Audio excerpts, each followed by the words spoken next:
Sony Vaio R505JL. Changing the world one breakthrough at a time. Tomorrow's world. Coming up next on Tech TV's Tech Prime. You're watching Extended Play. Stick around. Kate and Adam have more video games coming right up.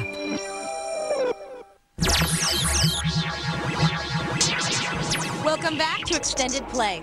Mario's occasionally overshadowed brother Luigi has finally stepped into the spotlight, or more accurately, the flashlight, as he sneaks around in the shadows hunting ghosts. Now, we've seen a lot of sneak previews of this game, but how does it pan out when you play it all the way through? Here's our review of Luigi's Mansion. Mario! Mario? Mario! Wherefore art thou, Mario? He's somewhere in Luigi's mansion. Finally, Luigi steps out of Mario's shadow with a flashlight. And this game has got the goods. You play in a mansion with old furniture and other bad things. If you want to save Mario, you gotta clean out all the ghosts. And you don't do it by jumping on their heads. It's more civilized. You use a flashlight to freeze them and a vacuum to seize them. You also have a Game Boy Horror that allows you to get some clarification on your situation.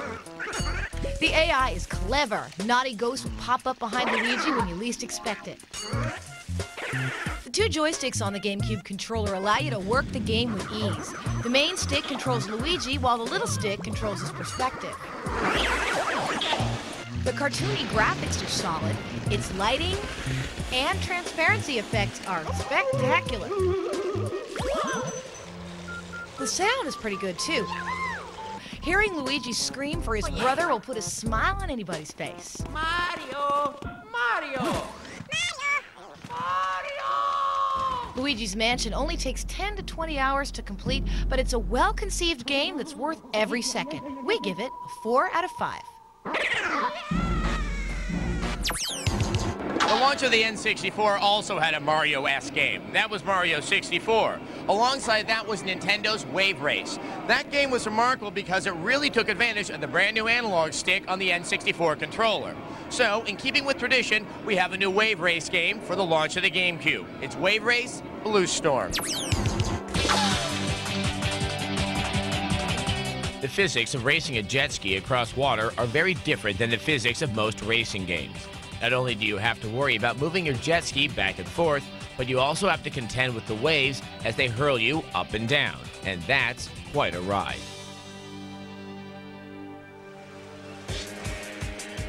The Wave Race controls and how they react to the environment are intuitive, yet they take a while to truly master. The courses are littered with obstacles and buoys, and learning how to make sharp turns is essential to steering through the course. To make a sharp turn, pull back on the control stick while you are turning. You'll want to learn where your turbo button is, too, for that extra burst of speed. The game features the same tricks that were in the original Wave Race, but throws in some new ones as well. You can race your player of choice in 6 modes, but the championship mode is the soul of the game. It's here that you open new tracks and weather conditions, race opponents, and make your mark on the jet ski world. It's turbo time. Blue Storm has 6 environments to race through, and several different weather settings from sunny to stormy. We have an absolutely gorgeous day for a race. Each of them looks great, and they alter the course enough to make jet skiing on a perfect sunny day very different than sloshing through a thunderstorm.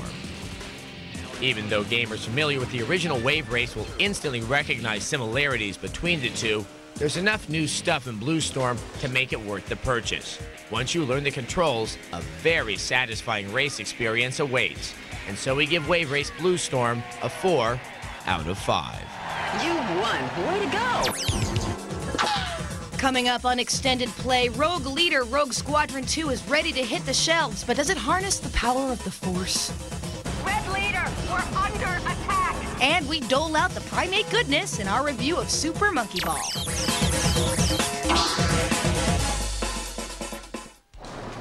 Morning, Harris.